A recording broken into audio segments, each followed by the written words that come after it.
Opa, aqui é o Danilo Mazzucchin. Nesse momento começa a nossa primeira mentoria, nossa mentoria semanal. Todas as terças-feiras nós teremos uma mentoria sobre tráfego pago, tráfego orgânico, Meta, Google e assim por diante. Bom, como funcionarão essas mentorias? Aqui na Mazzucchin, não sei se você sabe, talvez inclusive você já faça parte, nós temos uma escola, Mazzucchin Plus. A Mazzucchin Plus ela possui mais de 200 aulas, tem lá vários cursos disponibilizados de Meta, Google para iniciante, Google avançado, Google Ads avançado, Google Tag Manager, GA4 e assim por diante. E os nossos alunos, quando eles estão estudando, por vezes, obviamente, podem surgir dúvidas. A partir do momento que surgem essas dúvidas, você tem a possibilidade, através de um botãozinho chamado Tirar Dúvida, de buscar sanar essa dúvida. Então, o mentor ao qual ministrou aquele curso recebe a notificação que existe uma dúvida de um dos alunos e, a partir desse momento, tem até 24 horas úteis para poder responder para este aluno. Então, algumas dúvidas são dúvidas, inclusive, bem interessantes e não são todas que nós iremos trazer e responder aqui durante a nossa mentoria, mas algumas perguntas, sim, nós traremos aqui na nossa mentoria semanal e nós iremos responder a estas dúvidas. Então, se você é aluno da Mazzucchin Plus, utiliza cada vez mais o botão Tirar Dúvida, seja para tirar dúvida da própria aula que você está estudando ou do seu cotidiano mesmo de trabalho. Fiz uma campanha no Google, olha aqui, não está performando, coloca lá, está performando muito bem, olha, eu fiz isso, isso e aquilo, ou seja, compartilha também insights, cases positivas, e nós traremos aqui ao decorrer das nossas mentorias. Não necessariamente apenas eu que irei ministrar essas mentorias semanais, mas, obviamente, também outros mentores estarão aqui, mas acredito bastante que nós nos veremos muito, nos veremos bastante. Você que não é aluno da Mazzucchin Plus, talvez agora você esteja se perguntando, então esse conteúdo não é para mim? Não, o conteúdo é super para você. Independente se você faz gestão na sua própria conta ou se você faz gestão para você comercializar, você comercializa a tua gestão de tráfego, independente disso, tá? Sou um empreendedor e eu mesmo faço gestão na minha conta, Danilo. Ou não, eu sou empreendedor também, mas eu comercializo a minha gestão, independente se você faz gestão em Meta, em Google. Esse conteúdo, ele é para ti. As mentorias também serão para você, porque as dúvidas que os alunos eles postam na Mazzucchin Plus, inclusive eu convido você a ser um aluno da Mazzucchin Plus, também possivelmente possam ser as suas dúvidas, tá? E de qualquer forma, mesmo que agora, nesse momento, não seja uma dúvida que você tem, você agregará conhecimento, porque aqui nós falaremos sobre geração e monitoramento de tráfego. Volto a dizer, geração e monitoramento de tráfego nos principais players, Google Ads, Facebook, Instagram, LinkedIn, monitoramento através do GA4, Google Tag Manager, falaremos de Taboola, dentre outros grandes players do mercado. Beleza? Vendas, leads, posicionamento e fidelização de marca e assim por diante. A dinâmica que nós teremos aqui será bem simples. Vou apresentar alguns slides com algumas perguntas que foram separadas de alguns alunos. Eu faço a pergunta e eu respondo. Danilo, essas perguntas também estão respondidas em algum outro local, que não seja aqui nesse vídeo, nesse conteúdo? Toda pergunta, lembra que eu disse no começo que o aluno ele tem, toda dúvida que ele tem, ele realiza a pergunta, em até 24 horas úteis o mentor ele tem que responder. Então também não vai deixar de ser respondido de maneira rápida para quem tem dúvida, para o aluno que tem dúvida. Então ainda continua dentro da nossa comunidade Plus, tá? Então, vou deixar, inclusive, aqui na descrição desse vídeo, independente se é aluno da Mazzucchin Plus ou não é aluno da Mazzucchin Plus, todos têm acesso à comunidade para conseguir visualizar a pergunta e também a resposta de maneira textual. Mas aqui você terá uma resposta mais rica através de vídeo. Tudo bem? Partiu, então, começar a nossa mentoria? Hoje eu separei 5 perguntas, tá? 5 perguntas e nós veremos quais são essas perguntas. Quis separar perguntas de Google Ads, quis separar perguntas também de Google Tag Manager para que nós possamos buscar trazer mais riqueza nessas respostas dessas perguntas existentes. Vou compartilhar a tela do meu computador com você agora e nós passaremos a entender, a visualizar quais foram essas perguntas e quais são as respostas para essas perguntas. Beleza? Então vamos lá. Bom, acredito bastante que nesse momento compartilhei contigo aqui a minha tela, né? Você já está visualizando minha tela compartilhada. E aí nós temos lá, mentoria semanal, gerenciando o tráfego com você. Então essa é a ideia, gerenciar o tráfego juntamente contigo, lhe ajudar no dia a dia, seja você aluno da Mazuquim Plus ou não ser, ou você, independente se você é ou não é aluno da Mazuquim Plus, você mesmo que ainda não seja aluno da Mazuquim Plus, a ideia é poder colaborar com a sua gestão. Mas volto a dizer, fica o convite, está aqui também o link na descrição para que você possa se inscrever e utilizar, ser o nosso aluno da Mazuquim Plus, tá bom? São 7 dias gratuitos, são vários conteúdos, pode utilizar produto, tem mentoria e assim por diante. Bom, vamos lá. Pergunta 01, primeira pergunta. Qual foi a primeira pergunta selecionada? A primeira pergunta selecionada foi do João Carlos da Silva Cardoso.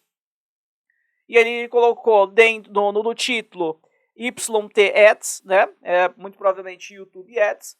Então tá dentro aqui do curso, dentro da categoria Google Marketing, dentro de aulas ao vivo, 5 dicas para refinar sua campanha e aumentar a qualidade do seu tráfego no Google Ads. Então tá dentro aqui dessa aula. E a dúvida foi, e as campanhas no YouTube Ads demoram muito para começar a performar? Bem, na rede de pesquisa com palavras-chave é mais rápido? Então a dúvida aqui que o João ele possui é se as campanhas dentro do YouTube, as campanhas que nós fazemos de vídeo no Google Ads, que rodam no YouTube, elas demoram mais para performar se comparado às campanhas que nós fazemos também no Google Ads, mas que elas são de pesquisa. Bom, é uma pergunta que ela acaba ficando... eu posso trazer respostas diferentes de acordo com cenários distintos, porque depende muito. Se nós estamos falando exatamente de performance, tem áreas, tem estratégias que você fará que a rede de pesquisa, isso em sua maioria inclusive, trará uma resposta mais rápida. Inclusive porque na rede de pesquisa, a pessoa, o consumidor, ele já tem a intenção, ele já está um pouco mais embaixo do funil, ele já quer a tua solução, ele já está procurando o teu serviço ou o teu produto.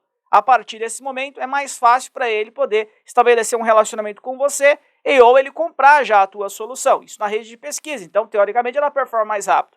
Mas não necessariamente, porque às vezes você talvez não tenha a possibilidade de utilizar uma rede de pesquisa porque tem pouco tráfego, ou ela tem uma quantidade de tráfego que não é suficiente para consumir todo o teu orçamento. Então talvez uma campanha de YouTube, vamos só fazer o comparativo entre as duas, uma campanha de YouTube faria sentido também estar dentro da sua composição de estratégias, de campanhas a serem utilizadas, ou até mesmo fosse melhor do que uma campanha de pesquisa, porque a campanha de vídeo roda imagem, roda som, ou seja, é vídeo que está rodando ali, você é mais didático. É muito mais didático a resposta que eu estou dando aqui para o João Carlos através desse vídeo do que a resposta que eu dei para ele de maneira textual. Né? A partir desse momento, então, eu posso ser mais didático aqui nesse vídeo. Então, nesse caso, você sendo mais didático, sendo mais persuasivo, a ação de valor poderia acontecer também de uma maneira mais natural, você fazendo a campanha de vídeo. Outro ponto importantíssimo de ser dito é que dentro da campanha de vídeo, você também pode criar um grupo de anúncio, por exemplo, que ele rode em Discovery. Né? A campanha de Discovery. O que é a campanha de Discovery no YouTube? É a campanha de descoberta. Assim como eu falei para você sobre a rede de pesquisa, por exemplo, imagina que eu estou querendo vender aqui esse mouse, né? Então eu coloquei lá na campanha de pesquisa pessoas que estão ditando comprar mouse. Eu posso pegar esse mesmo termo e ir lá na campanha de YouTube e falar para o meu vídeo aparecer, o meu anúncio aparecer, o meu resultado aparecer quando as pessoas também digitarem comprar mouse lá no YouTube. O segundo canal de maior pesquisa no mundo é o YouTube. Ele só perde para o Google Ads, tá? Então isso é um ponto importantíssimo de ser dito. O YouTube é o nosso segundo maior canal de pesquisa, só perdendo para o Google, a SERP do Google. A partir desse momento, então, não tem como aqui, João, ter uma resposta, e para todos que estão assistindo, ter uma resposta claro. A pesquisa performa melhor, YouTube, campanha de YouTube performa melhor. Depende da situação. Às vezes você, conforme eu disse anteriormente, não tem tráfego suficiente numa rede de pesquisa para você poder rodar, porque o seu produto, a sua solução, as pessoas não conhecem ainda. Então você vai precisar de utilizar o YouTube para poder gerar reconhecimento, reconhecimento mediante a sua solução, o seu produto ou serviço que você está ofertando. Então o YouTube, teoricamente, se nós estamos falando aqui utilizando o termo performance, ele vai performar melhor do que uma campanha de pesquisa. Tá? E também tem uma variação que ela é bem relevante ser colocada aqui na mesa, ser colocada para a gente poder discutir, que é a própria área de atuação. Tem algumas áreas, vou dar um exemplo aqui de uma área que eu já trabalhei, lá no YouTube, e que performava melhor do que na rede de pesquisa. E quando eu falo performar melhor, não significa, era uma área de geração de leads. Não significa dizer que vinham mais leads da campanha de YouTube, mas eram leads muito mais qualificados, batia muito mais venda. Conseguimos, porque até hoje é cliente aqui da Mazuquim. Consegue-se gerar muito contato dentro da campanha de pesquisa, também consegue gerar uma quantidade expressiva de contatos no YouTube, mas os leads do YouTube eles são mais qualificados. A gente utiliza para esse cliente o YouTube para poder gerar contato. Que área é essa, Danilo? A área de saúde sexual masculina.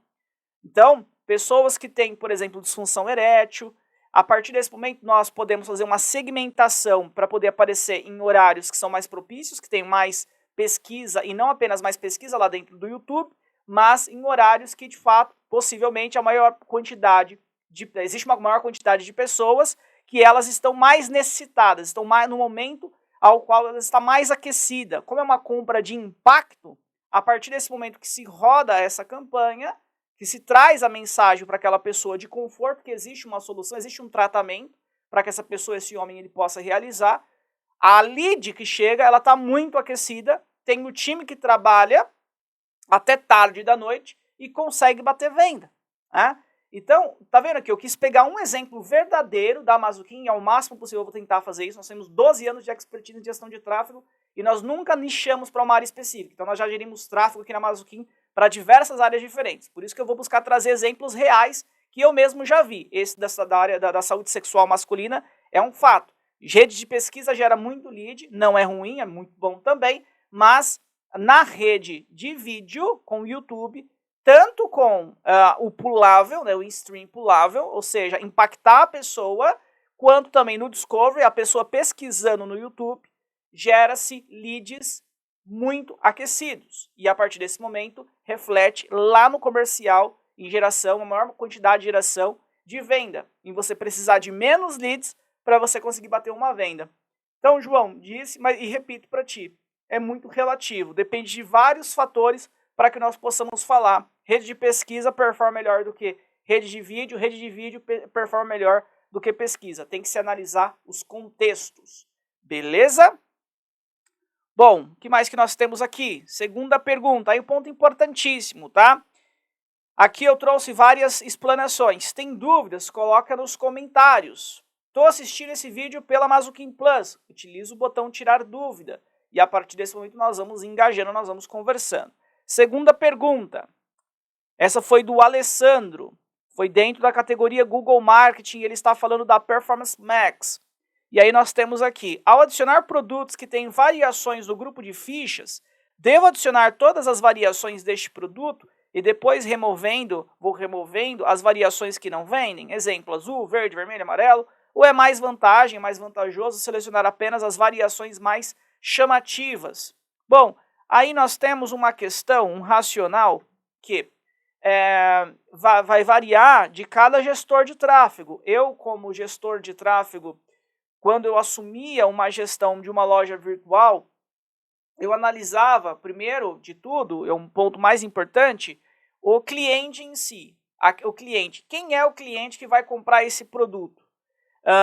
Posteriormente a fazer essa análise, a realizar essa análise, porque eu conseguiria compreender qual é a faixa etária, eu consigo compreender, tem clientes que muitas vezes, até lojas virtuais, principalmente aquelas que elas são pequenininhas ou estão rampando, elas ainda não são grandes, e não tem esse tipo de informação, por exemplo, de persona, ou até mesmo de um público-alvo. Então, primeiro eu estudava ali os clientes que iriam acessar aquela loja e eventualmente iriam comprar. São mais mulheres, são mais homens? Qual que é a idade? Qual é o poder aquisitivo? Quais são os hobbies dessas pessoas? Geralmente, quais são os sites que as pessoas elas acessam? Em qual momento que ela compra esse produto, esse outro produto? Esse é o primeiro ponto que eu fazia, e se eu tivesse que assumir hoje uma loja virtual, eu faria novamente. Eu foco sempre do cliente, né? Qual que é o foco do cliente? E a partir desse momento, o foco do cliente te traz vários insights para que você possa fazer um processo de venda que seja realmente, que vai te trazer aquilo que você tem como objetivo, a quantidade de vendas, vender pelo valor que você deseja e por aí vai. Nem iniciei aqui a resposta ainda para o Alessandro, eu vou chegar lá. Aí a grande questão é que quando você consegue entender qual é o foco do cliente, não no cliente em si, mas do cliente, Ou seja, aquilo que ele tem como expectativa em encontrar para poder realmente efetuar a compra, depois que você faz esse estudo, você entende, você passa a compreender aquilo que você tem que ofertar para ele. E agora vem a resposta para você, Alessandro, agora vem a resposta para todos os demais. Nós temos que colocar todos os produtos lá na vitrine ou não. Aqui o Alessandro está falando de campanha de venda direta, campanha em loja virtual, cria lá uma campanha de Performance Max, coloca o seu inventário e vai buscar fazer venda. O que acontece é o seguinte, quando você faz esse estudo, você já e até mesmo se essa empresa ela já tiver um histórico de vendas, você já sabe aquilo que vende mais. E aí existe um termo que a gente fala produtos vitrine. Nós utilizamos o termo produtos vitrine. O que é produtos vitrine? Nós tiramos isso do marketing offline. As lojas varejistas, os varejistas, eles criam as vitrines, eles fazem as vitrines elas servem para poder chamar o cliente para a loja, para que o cliente ele possa entrar na loja. A partir do momento que esse cliente ele entra na loja, e ele vai entrar na loja talvez porque ele achou muito lindo aquele tênis, achou muito linda aquela sandália, achou muito bonita, muito interessante ou com uma funcionalidade diferente, enfim, aquele computador, ou porque ele achou aquele MacBook com um preço muito atrativo, enfim, mas fato é que essas vitrines, elas tendem a chamar a atenção, seja porque o produto ele é bonito, ou porque está com super preço, ou porque fizeram um combo, agora você leva esse iPhone, e junto com esse iPhone vem esse AirPod, enfim. Fato é que os produtos vitrine são produtos selecionados para fazer a atração. Você não vai colocar dentro de uma loja física, obviamente, até pela relação física mesmo, pelo espaço não daria, todos os produtos ali na frente. Você não vai colocar, você vai colocar sempre os produtos na frente que chamem a atenção. Traga isso para o ambiente online. Sempre busque divulgar o seu inventário daqueles produtos que tendem a chamar mais atenção, para que você, por exemplo, tenha uma CTR mais elevada. Essa pessoa que acessou por aquele produto, talvez, que é o produto vitrine, ela nem vá comprar aquele, mas ela chamou para dentro da loja. A mesma coisa no ambiente físico. Talvez esse mouse aqui me chamou a atenção pelo valor dele quando eu fui no ambiente físico. Só um exemplo, tá? Estava lá na vitrine, só um exemplo. Quando eu entrei, eu fui lá e comprei o mouse, mas também comprei um teclado, comprei um computador, ou simplesmente não comprei o mouse, mas comprei um mousepad. Não comprei o mouse, mas comprei um mousepad, né? Mas quem me levou até a loja foi o mouse, porque ele é um produto atrativo. Por isso que eu sempre começo com o cliente. Qual é o foco do cliente? O que o cliente ele quer? Porque a partir desse momento você sabe o que você tem que colocar como produtos vitrine e o que não pode ser produtos vitrine. Existem situações onde o cliente ele tem um inventário de produtos muito pequeno.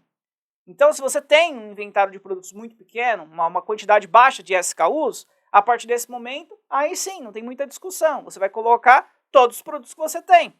Até porque talvez você não consiga, se você colocar poucos produtos, ter uma quantidade de acesso que seja favorável para você, dependendo da área, inclusive, dos produtos que você está trafegando, dos produtos que você está anunciando. Mas agora, na grande maioria dos casos, você nunca irá colocar todos os produtos do seu inventário. Você irá selecionar aqueles que têm maior poder de atração para a sua loja virtual, associado também àqueles produtos que não somente têm maior atração na sua loja virtual, mas que são produtos que você consegue ter uma margem de lucro que seja saudável, produtos que você tem em estoque, tem tudo isso que você tem que avaliar.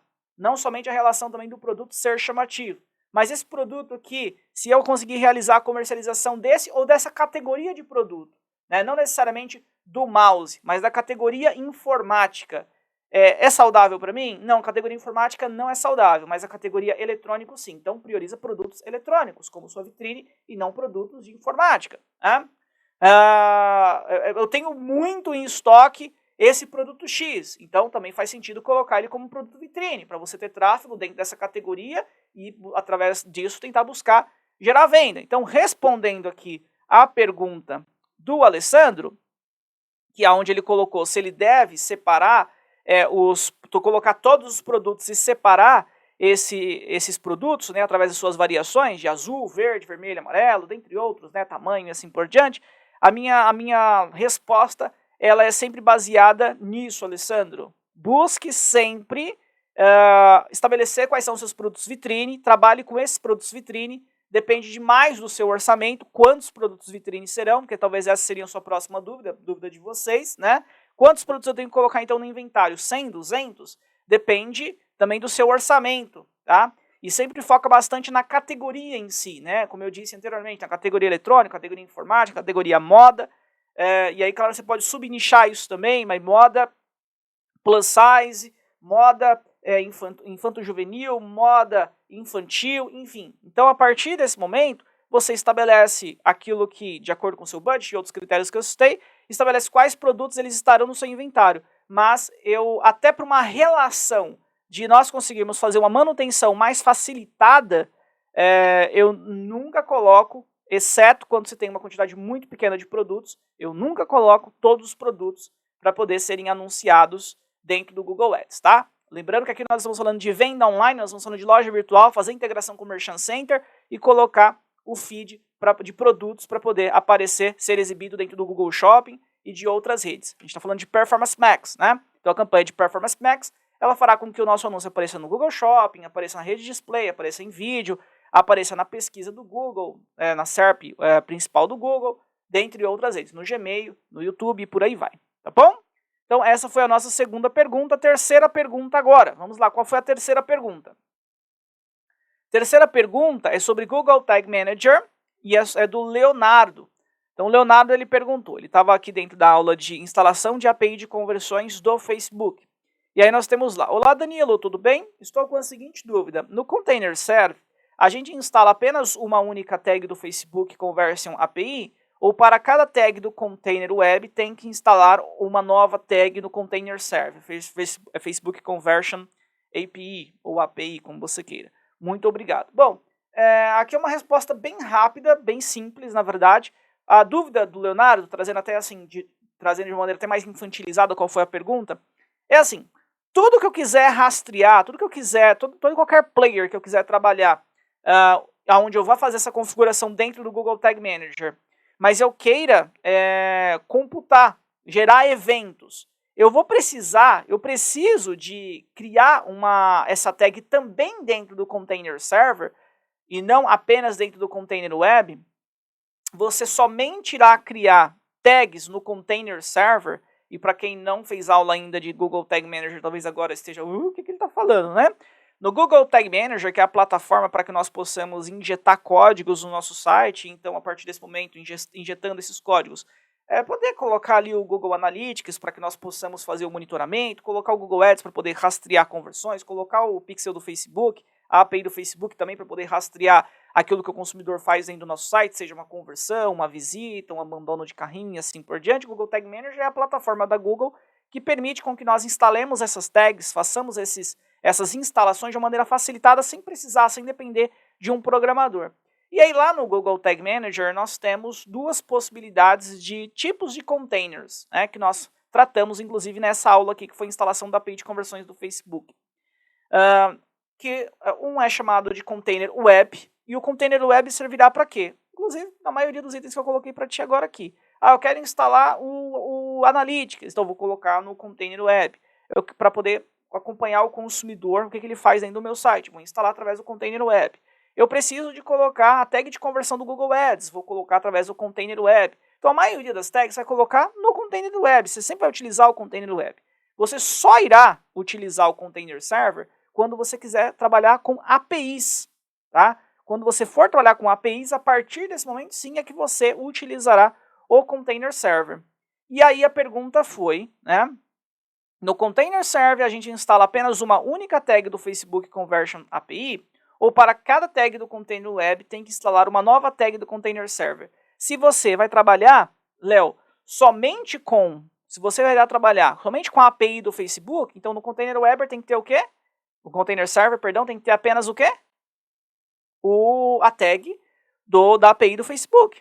Agora, se você for trabalhar com mais APIs diferentes de outras plataformas, no container server terá que ter as APIs dessas outras plataformas, tá? Então, tem que verificar aquilo que você precisa. Hoje você quer trabalhar só com a API do Facebook? Então tá ótimo. Lá no container web pode ter várias tags diferentes de todos os players que você está trabalhando, de todas essas tags que você precisa disparar nos momentos que você deseja.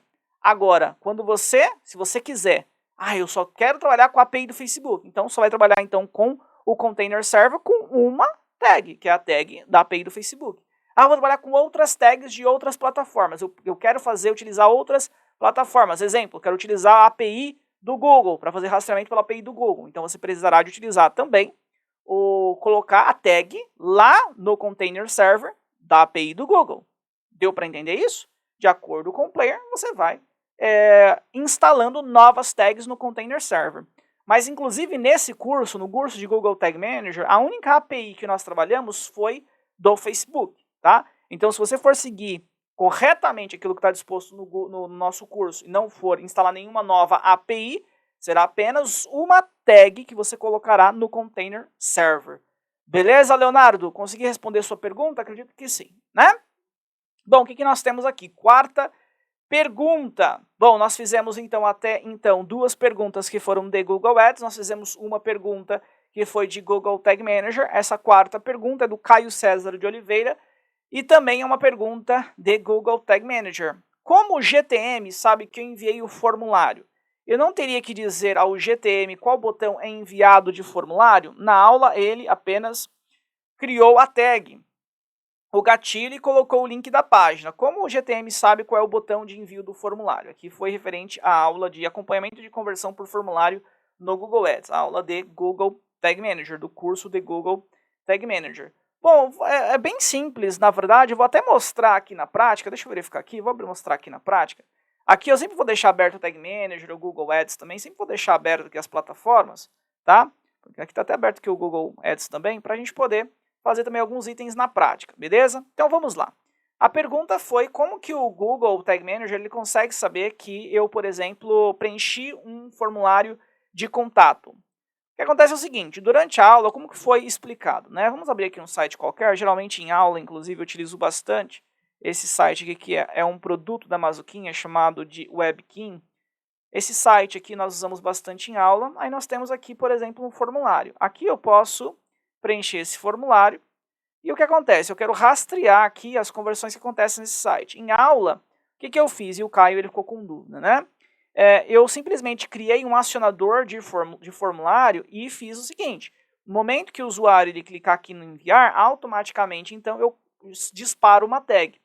Bom, isso existe, essa possibilidade de nós criarmos um acionador de formulário já é nativo do Google Tag Manager. Se nós viermos aqui em acionadores, obviamente que eu não vou fazer isso, não vou fazer todo o processo, né, porque isso está em aula, inclusive para quem também está no YouTube, também tem aula disso no YouTube, tá? Mas enfim, se eu vier aqui em acionadores, eu tenho aqui novo, e aí nós temos aqui já a possibilidade de envio de formulário. Então, no momento em que eu crio um acionador de envio de formulário, a partir desse momento que eu crio um acionador de envio de formulário, automaticamente a plataforma, o Google Tag Manager, ele já sabe que quando um formulário for submetido, ele for disparado, a tag também tem que ser acionada. Qual é a tag, Danilo? Qualquer tag que você quiser, tag de Google Ads, tag do Analytics, qualquer tag que você desejar. Aqui nós estamos falando do acionador. Mas como que o Google, aí a pergunta do Caio, mas como que o Google sabe que eu preenchi aqui o formulário? É bem simples, ó. Como que ele sabe que você preencheu o formulário? Vou clicar aqui em visualizar. Clicar aqui em visualizar. Vou clicar agora aqui em conectar. Bom, o que nós temos aqui? Ó? Nós temos a depuração, né? Tá aqui a depuração. No depurador, vou pegar agora aqui e vou preencher o formulário com qualquer informação, tá? Você vai observar um ponto. Como que ele sabe? Quando nós preenchemos um formulário nesse formato aqui, um formulário HTML, preenchi, certo? Vou colocar aqui tudo bem. O que aconteceu? Ele gerou um evento, form submit. Então, toda vez que um formulário numa página ele for submetido, um formulário HTML for submetido, aparecerá esse evento form submit. Então, é por isso que o Google Tag Manager, nós conseguimos somente criar um acionador aqui de formulário, envio de formulário, e ele já sabe que o formulário, que a tag ela tem que ser disparada quando o formulário for submetido, porque todos os formulários existentes em qualquer página web, se for um formulário HTML, não for um formulário, por exemplo, feito com chamada JavaScript e assim por diante, um formulário, entre aspas, convencional, esse formulário ele irá gerar esse evento form submit. E aí nós podemos utilizar apenas aqui esse acionador para poder disparar a tag, ou nós poderíamos utilizar inclusive outros acionadores. Eu poderia, por exemplo, se eu sei que aqui ele gera um evento form submit, eu poderia, por exemplo, utilizar, eu vou deixar aqui, ó, permanecer aqui, eu poderia, por exemplo, utilizar aqui, ó, um acionador de evento personalizado. Evento personalizado, qual foi o evento que ele gera mesmo? Form submit. Então eu escreveria aqui, form submit. E aí agora, esse acionador, ele iria disparar uma tag qualquer que eu desejasse a partir do momento que esse evento form submit, ele existisse aqui dentro, ele fosse gerado dentro do nosso site. E quando que esse evento form submit ele é gerado? Quando o usuário, ele preenche o formulário. Quando ele preenche o formulário, o evento, ele é gerado. Tá? Então existem algumas maneiras, algumas formas, Caio, para que nós possamos, acompanhar os preenchimentos de formulário, tá? Então, sua pergunta, ela pode ser respondida, ela deve, na verdade, ser respondida com a relação do evento. O evento, form submit, ele é gerado quando se preenche um formulário, por isso que a gente pode criar só um acionador de envio de formulário, a gente pode criar, então, um evento personalizado, aí nós aqui definimos, tá? Poderia, por exemplo, também criar um acionador de clique no botão de enviar, né? Imagina que aqui, ó, eu quisesse criar um acionador, ao clicar no botão enviar, então dispara uma tag, uma conversão para o Google, um evento para Analytics, um evento lá para a API do Facebook, enfim, poderia fazer isso? Poderia também, só que aí não seria tão inteligente, né? Caio e todos os demais. Por quê? Porque se eu simplesmente colocar aqui um botão de acionamento, colocar, na verdade, um acionador de clique no botão enviar mensagem, ó, eu posso, por exemplo, como consumidor, apenas ficar clicando aqui e eu terei enviado, disparado a minha tag, entretanto eu não terei preenchido o formulário. Então é importante que eu utilize formas que me garanta que o usuário preencheu o formulário. Ó, eu só cliquei aqui, clicando aqui não acontece nada, ó. Ele não gera o evento form submit. Agora, se eu preencher, conforme eu fiz anteriormente, ó, vou preencher novamente aqui. Somente quando eu preencho, então sim, ele gera o evento form submit. Fazendo o preenchimento, ó, ele gerou aqui o evento form submit. Então, o que é inteligente? Não colocar para um acionador de clique, mas colocar um acionador, somente acione a tag, dispare a tag quando o evento form submit ele existir. Tá bom? Danilo, eu fiquei um pouquinho perdido aqui quanto a esse conteúdo. Fiquei um pouquinho perdido porque não entende nada de Google Tag Manager. Bom, se você é aluno da Mazukin Plus, no momento que você estiver assistindo às aulas de Google Tag Manager, facilitará tudo, você compreenderá tudo, porque tem uma trilha com início, meio e fim, para que você possa compreender o Google Tag Manager. Inclusive aquela relação que eu fiz sobre os containers, container server, container web e assim por diante. Se você está assistindo aqui pelo YouTube, a partir desse momento também nós temos alguns mini cursos. Temos um mini curso de Google Tag Manager que poderá lhe ajudar. Vou buscar deixar também na descrição do vídeo nosso mini curso de Google Tag Manager gratuito, mas sempre que coloco a ressalva que faz sentido você entrar para a Mazukin Plus. O valor ele acaba sendo muito simbólico, são somente R$ 69,90 e você tem a mentoria, enfim, tem muito conhecimento ali disposto, tá? Bom, vamos lá. O que nós faremos agora? Qual é a próxima dúvida que nós trabalharemos? Nós temos agora a nossa quinta pergunta e última pergunta. Não significa dizer que em todas as nossas mentorias terão 5 perguntas, ou terão mais perguntas ou menos perguntas. Depende da mentoria e das perguntas que forem selecionadas. Pode ser que talvez tenha alguma pergunta ou uma case que foi disposta por algum aluno da Mazukin Plus que eu precise de explanar por mais tempo, então eu trabalhe com ela. Ou não tenha nenhuma pergunta que eu consiga e faça sentido explanar bastante, então eu vou colocar 6, 7, 8, 9. Então depende bastante, tá? Quinta pergunta vai ser a pergunta do Heitor. Olá, bom dia. Gostaria de saber como posso configurar uma conversão offline de lead convertido, sendo que não uso formulário, mas sim botão de WhatsApp. Minha conversão é configurada via Google Tag Manager. É possível? Bom, então ele é um aluno que estava estudando ou está estudando aqui na categoria Google Marketing, no curso de Google Tag Manager, acompanhamento de conversões do Google Ads via clique, tá? Que inclusive é a aula depois dessa que eu acabei de responder aqui. Eu acabei de responder para o Caio, né? Bom, nós, inclusive, nos nossos produtos, na King Pages, na WebKing, que são os nossos sites landing pages, nós trabalhamos com essa relação do lead convertido. Para você que nunca ouviu falar nisso, o que acontece é o seguinte, você pode, e isso eu acredito que você já deve ter ouvido falar, na relação, deixa eu colocar aqui meu rosto completo. Acredito que você já deve ter ouvido falar na possibilidade de nós trabalharmos com os leads que são offline. Esses leads que são offline, esses leads que chegam para nós, que nós vamos conversar, que nós não sabemos se nós venderemos ou não, digo nós, nosso time comercial, a gente não sabe se existirá venda ou não. Imagine que, por exemplo, você venda casas, tá? E aí eu fui lá, eu quero comprar uma nova casa, e aí eu entrei em contato com você. Você sabe se você venderá a casa para mim? Você não sabe, concorda comigo? Então o que acontece? O que nós podemos fazer? Nós podemos, ao invés de falar para o Google, ou vamos pegar aqui e pensar em Google, né? Ao invés de falar para o Google, olha Google, aqui existiu uma conversão.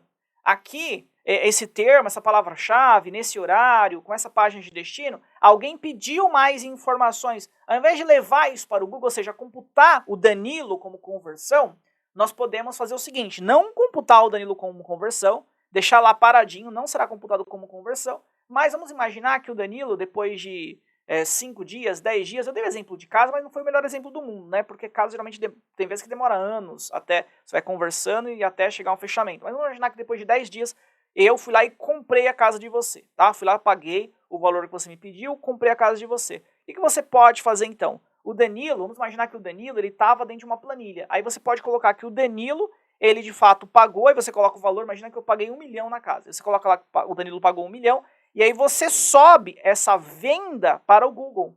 Então, ao invés do Google ter computado Danilo ter computado a conversão do Danilo naquele momento, que naquele momento você não sabia ainda, quando o Danilo pediu mais informações, se o Danilo compraria a casa ou ele não compraria a casa, agora você subiu o Danilo que comprou. Então significa dizer que o Danilo, ele virou o seu cliente, então você deseja e está passando para o Google e passará para o Google apenas aqueles que comprou de você. Você vai deixando, então, o algoritmo mais inteligente. Porque vamos imaginar que no mesmo dia que eu pedi mais informações, outras 100 pessoas pediram mais informações. Só que nessas 100 pessoas que pediram mais informações, as outras 99 não compraram, e muito mais do que não compraram, não era perfil. Eram pessoas que não tinham a faixa etária que você desejava, o poder aquisitivo que você desejava, não era das regiões que você desejava. Você tentou entrar em contato, não conseguiu, era contato inválido. Só que o Danilo, ele era ótimo ali, o perfil perfeito. Então não faz sentido deixar o Google aprender com 100 contatos. Faz sentido deixar o Google aprender com a única venda que foi que você realizou. Agora, um ponto muito importante de ser dito é que aqui eu estou colocando um mundo perfeito, né, com a única venda que você realizou. Mas para isso funcionar realmente, para essas conversões offline, que você coloca, por exemplo, numa planilha e posteriormente você sobe para o Google e o algoritmo ele fica mais inteligente com essas conversões que você sobe, não pode ser também tão espaçado assim. Exemplo, eu vou subir uma só por dia, ou eu vou subir uma a cada 2 dias, uma conversão.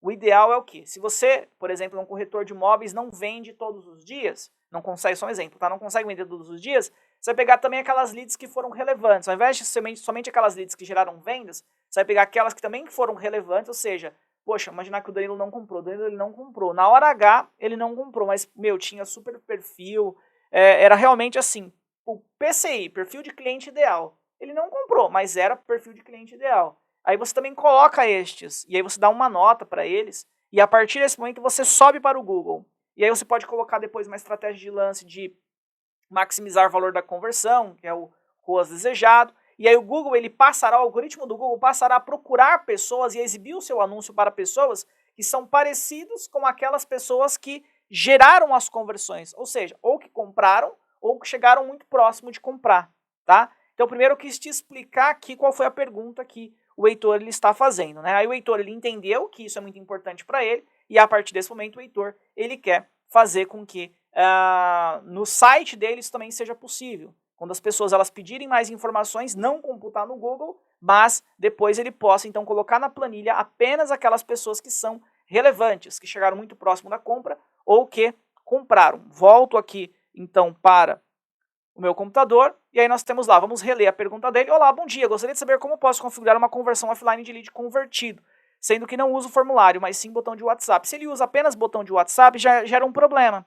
Porque se ele utiliza apenas botão de WhatsApp e ele não capta a informação da pessoa, é uma problemática. O ideal aqui ele poderia fazer o quê? Colocar um plugin de WhatsApp ao qual ele pudesse pegar o nome da pessoa, o telefone da pessoa, mais informações, tá?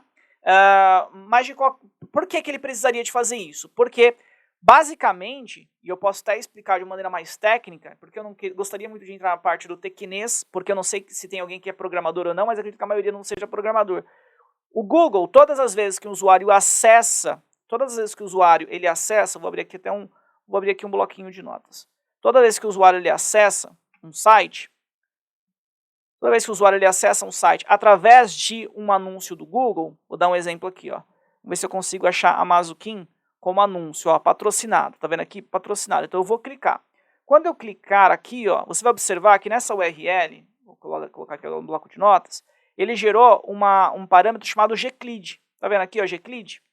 Ele gerou um gclid. Esse gclid, ele é que define, ele é que permite, aí tem gclid igual, aí tem todo aqui um caminho, né? Tem toda aqui uma que a gente chama de hash. Esse gclid, ele aqui, esse parâmetro, é através desse parâmetro que o Google sabe de qual campanha que veio, melhor, de qual conta que veio, né, de qual anunciante que veio, de qual campanha que veio, de qual grupo de anúncio que veio, de qual palavra-chave que veio, qual foi o anúncio, qual foi o termo que foi digitado, o horário, o dia, enfim, tudo ele sabe através aqui desse parâmetro gclid.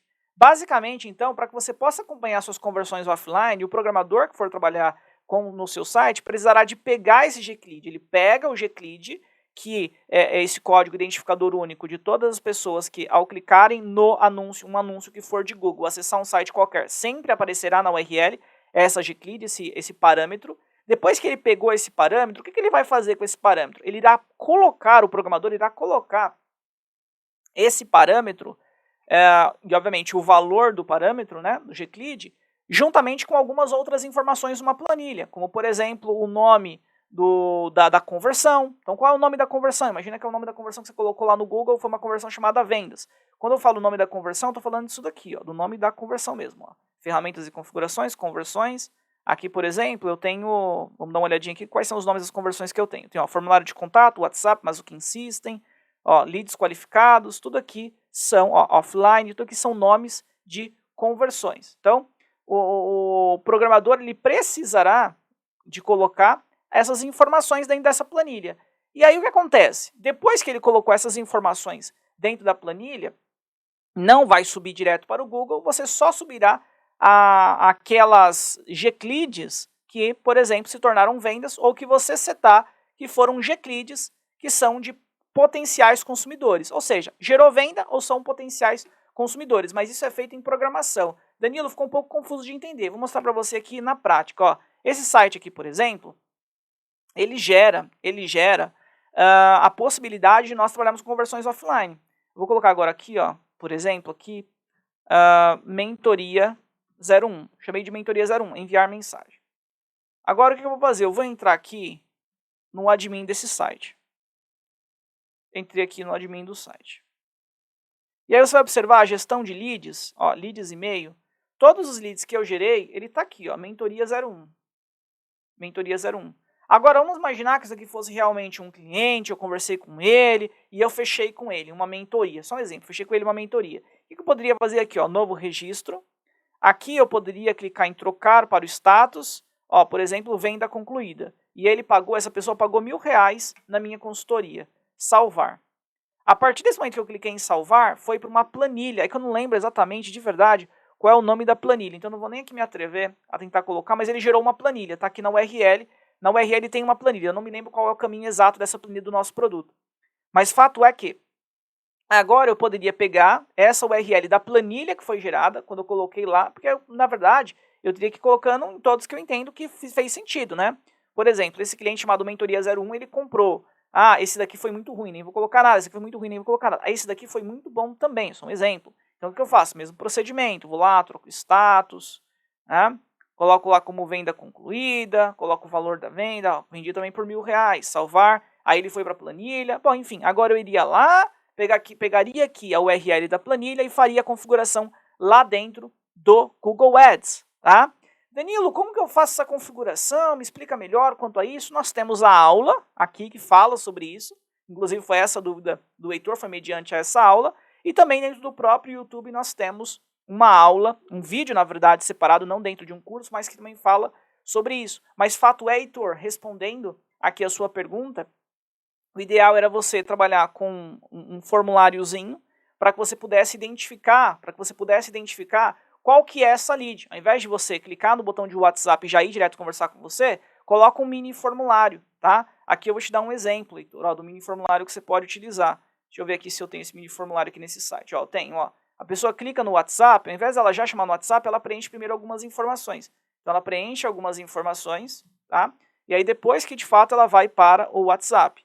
E aí aqui eu recebo, isso você inclusive, Heitor, também tem acesso a esse produto. Como você é aluno da Mazuquim Plus, você também pode utilizar. Aqui nós temos gestão de leads, ó, leads WhatsApp.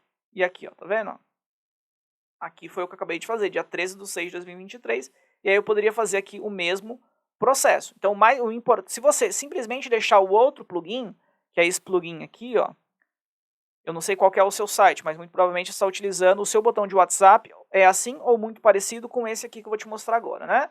Ou seja, o usuário ele clica e vai direto para o WhatsApp. Esse daqui realmente você não conseguirá fazer o trabalho de conversões offline. Você precisa de colocar aquele outro plugin que eu acabei de mostrar para você, tá? Então naquele plugin sim você consegue fazer, e aí realizando esses outros procedimentos que eu citei, aí você conseguirá trabalhar com as conversões offline e deixar o algoritmo do Google muito mais inteligente, entregar muito mais valor para o seu cliente ou para você, se de fato você estiver fazendo a gestão para você, para o seu negócio. Tudo bem? Se você mesmo assim ainda ficar com dúvidas quanto ao que eu citei, estou aqui para poder sanar. Só colocar de novo mais uma dúvida. Danilo, assisti o vídeo, entendi, mas esse ponto e esse daqui não ficou tão claro. Pode explicar novamente? Aí quem sabe, talvez inclusive a sua dúvida também seja selecionada novamente e eu explico aqui em vídeo. Ou do contrário, sempre nós temos as dúvidas sendo respondidas direto em nossa comunidade, tá? Então, na mentoria de hoje, nós tivemos 5 perguntas e dessas 5 perguntas, nós tivemos, obviamente, 5 respostas. Se você é aluno da Mazuquim Plus, incentivo que você continue fazendo perguntas, a colocar em prática, para que você tenha dúvidas no seu cotidiano de trabalho e com isso possa fazer novas perguntas. Se você ainda não é aluno da Mazuquim Plus, convido para que você seja aluno da Mazuquim Plus e, de qualquer forma, peço para que você, acredito que faça sentido, inclusive, para você, né? Muito mais do que pedir para você, acredito que faça muito sentido para ti.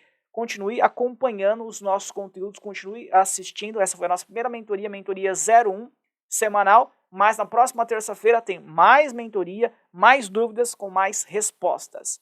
Tudo bem? Deixo aqui também na descrição o link para o nosso grupo no Telegram, a fim de que você possa sempre ser notificado quanto às nossas novidades, vídeo que é postado no YouTube, assim como os vídeos das nossas mentorias, testes que nós fazemos para melhor compreender como que está o seu entendimento quanto à geração e monitoramento de tráfego nos principais players do mercado, tá bom? Então eu lhe aguardo, eu lhe espero, na verdade, até o próximo conteúdo. E se este fez sentido para ti, que você possa compartilhar com os demais. Um abração e até a próxima!